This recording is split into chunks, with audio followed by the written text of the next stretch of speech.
Di Mekah sebelum masa kenabian pernah Ka'bah teman-teman sekalian roboh, sebagian bangunannya rusak. Rusaknya Ka'bah ini disebutkan oleh ahli sejarah, berselisih mereka tentang masalah penyebabnya, tapi kalau kita gabungkan semua intinya Ka'bah pada saat itu rusak dan mau dibangun. Ada yang menyebutkan bahwasanya sebabnya karena ini memang sebelum Islam ya, jadi memang dilihat fase-fase sejarah sebelum Islam gitu. Maka Mekah sempat tertimpa banjir yang besar pada saat itu, dan ini juga memang kita perlu tahu Ka'bah itu berada di lereng gunung dan dihimpit oleh gunung.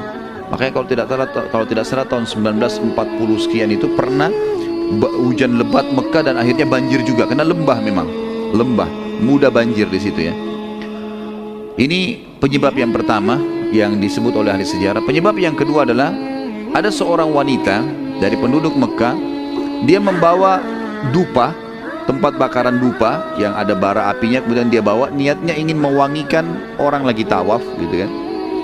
Tapi rupanya waktu dia mendekati Ka'bah, arangnya itu tumpah, jatuh, dan Ka'bah waktu itu ada kiswah, sehingga terbakar kiswah tersebut dan akhirnya susah untuk dipadamkan lagi karena di Mekah tidak semudah itu mendapatkan air gitu kan. Maka terbakarlah dan rubuhlah sebagian bangunannya. Penyebab yang ketiga adalah banyaknya kiswah yang ditimpakan di atas Ka'bah. Jadi kiswah ini kan kain Ka'bah. Setiap ada tokoh-tokoh Mekah datang, selalu kayak raja misalnya, dia datang, dia mengatakan belikan kiswah buat Ka'bah, taruh di atas kiswah. Jadi Ka'bah ini disusun-susun kiswahnya. Saking banyaknya kiswah, sampai puluhan bahkan ratusan kiswah di situ, membuat bangunannya nggak bisa tahan karena beratnya kain itu. Akhirnya robohlah bangunan Ka'bah itu. Gitu ya. Tentu tidak roboh semua ya, tapi sudah roboh sebagiannya dan terbuka bagian atasnya. Ini yang disebutkan oleh para ahli sejarah tentunya. Kemudian penduduk Mekah teman-teman sekalian, intinya itu adalah sebab-sebabnya ya. Penduduk Mekah lalu segera berkumpul, kemudian mencari jalan keluar, kira-kira bagaimana cara membangun Ka'bah. Namun pada saat itu masyarakat Mekah tidak tahu membangun bangunan yang kuat, yang terbuat dari batu kayak kita sekarang batu disusun, itu mereka tidak tahu. Makanya tradisi rumah-rumah Mekah dulu semua dari tanah liat saja, tanah liat, dan tanah liat itu hanya dikeringkan, dikenakan matahari, kemudian mereka tempel-tempelin, susun-susun, seperti itu saja, enggak lebih daripada itu. Makanya rumah-rumah mereka itu seringkali dalam hitungan seminggu, 2 minggu, sebulan diperbaharui lagi, pasang lagi tempel tanah baru lagi, seperti itulah. Cuma tanah liat saja, gitu kan. Dan di atas, di bagian atap itu tidak ada yang ditutup, enggak ada bagian atap. Mereka hanya meletakkan pelapa-pelapa kurma saja, pelapa-pelapa kurma saja. Baik, pada saat itu teman-teman sekalian, ini tentu yang dinukil oleh para ahli sejarah ya tentang masalah itu, tapi intinya mereka tidak bisa membangun dengan batu, dan juga mereka tidak tahu bagaimana menguatkan bangunan dengan kayu. Padahal kayu-kayu juga bisa didatangkan, tapi mereka tidak bangun pada saat itu. Para pemuka Mekah coba mencari informasi bagaimana caranya supaya kita buat bangunan yang kuat, jangan seperti rumah-rumah kita ini. Dan mereka setelah mencari informasi bagaimana membangun dengan batu, mereka tidak temukan satupun ada, kalau kita sekarang insinyur yang bisa membangunnya. Kemudian juga mereka tidak punya kayu. Ada seseorang dengan hikmah Allah mendengar bahwasanya ada kapal kayu besar tenggelam. Kapal itu semua penumpangnya mati, nggak ada lagi pemiliknya, gitu kan. Kemudian kapal itu muncul lagi di permukaan, tapi sudah nggak dihiraukan, nggak ada orang hiraukan lagi. Itu ada di pelabuhan kalau sekarang Jeddah. Maka pada saat itu pun mereka sepakat mendatangi siapa yang bertanggung jawab tentang kapal itu, cari-cari informasi, masih ada ahli warisnya, pemilik kapal itu. Ditanyalah, kami ingin mau mengambil kayu-kayunya, bagaimana? Mau dijual, mau di apa ini? Oh nggak usah, kami hibahkan saja, silakan. Maka kayu-kayu itu diambil oleh orang-orang Quraisy, dibawa ke Mekah untuk dipakai pondasi Ka'bah. Kemudian dengan hikmah Allah juga, ada seorang penduduk Mekah datang dari luar Mekah, dia membeli seorang hamba sahaya di pasar hamba sahaya dari Afrika orang ini, dan kebetulan orang ini mahir dalam membangun susunan batu. Maka dengan kejadian ini termudahkanlah urusan mereka, gitu kan? Kayu sudah ada, Kemudian ada orang yang bisa membuat cetakan-cetakan batu yang diambil dari mengambil batu-batu gunung, kemudian bagaimana cara menempel batu satu sama yang lain. Maka mulailah mereka akan membangun Ka'bah. Hanya saja ada lagi satu cerita di sini teman-teman sekalian yang disebutkan oleh para ahli sejarah. Pada saat itu, waktu mereka sudah ngumpulin duit semua, ternyata orang-orang Quraisy menggabungkan antara harta halal sama harta haram. Ada juga mereka punya harta haram, seperti ada banyak masyarakat Mekah yang suka mendatangkan penari-penari dari luar, kemudian dipersewakan gitu kan. Kemudian mereka juga punya hasil rentenir, ngambil-ngambil uangnya. Ada juga orang yang halal, dia punya tanah yang dia bangun kebun kurma, dia bangun apa, kemudian dia punya kebunan lalu dia jual, atau dia punya peternakan turun-temurun dari uang yang halal lalu dia transaksikan. Bercampur bau lah intinya. Pada saat mereka mau mengumpulkan harta itu dan mereka mau mulai, ada orang yang memulai untuk mendekati Ka'bah, mereka kaget dan menemukan di dalam Ka'bah ada seekor ular.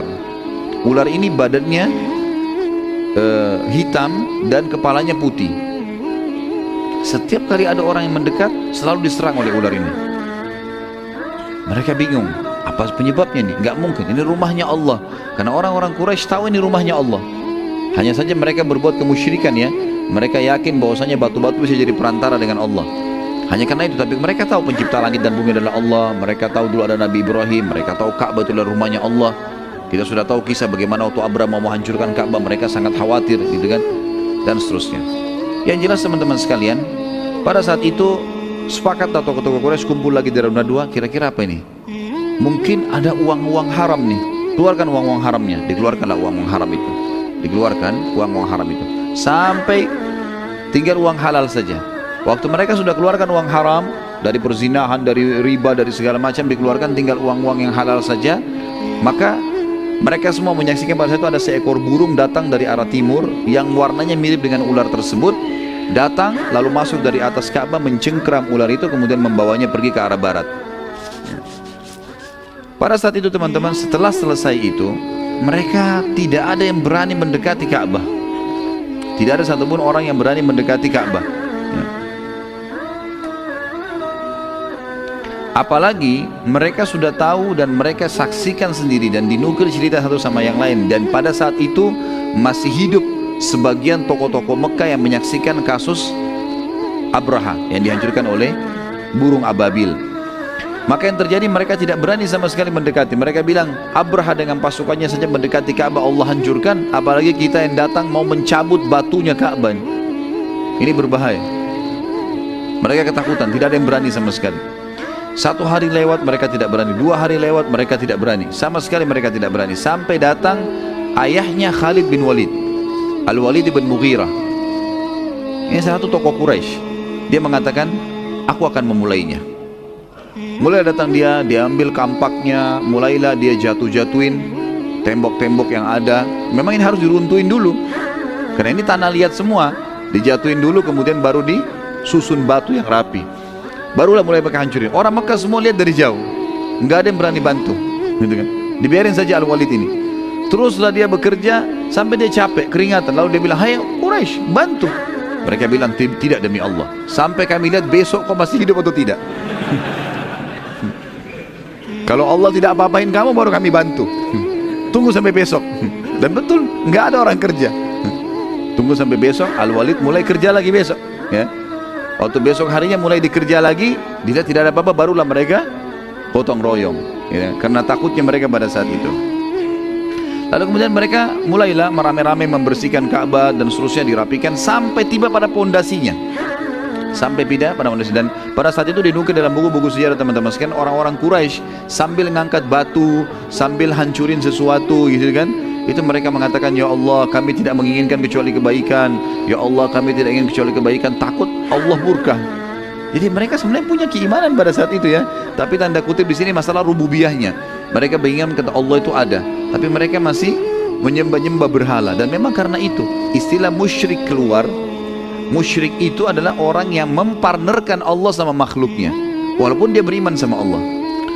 Saya katakan dalam tulisan saya teman-teman, dari kisah ini, di arti kisah tadi terdapat pelajaran yang agung bahwa bagaimana penduduk Mekah mengenal Allah yang Maha Suci dan sangat yakin kalau Ka'bah adalah rumahnya sehingga mereka memuliakannya. Hanya saja mereka mempartisipasikan Allah Maha Suci dalam hal ibadah dengan makhluknya yang merupakan benda mati, yaitu batu. Berapa banyak muslimin terjerumus dalam perilaku yang sama di zaman kita sekarang. Mereka yakin Tuhan mereka Allah Maha Suci, hanya saja mereka masih meminta-minta kepada benda mati seperti kuburan, pohon, dan juga tulisan yang dikultuskan memiliki kekuatan seperti jimat-jimat dan segala. Ini adalah sama dengan perilaku orang-orang Quraisy dulu. Apa bedanya? Makanya dalam ayat-ayat Al-Quran Allah mengatakan, a'udzubillahi minasyaitonirrajim, kepada Nabi SAW, wa idza sa'altahum man khalaqas samawati wal ard wa sakhkhara asy-syamsa wal qamar la yaquluna Allah.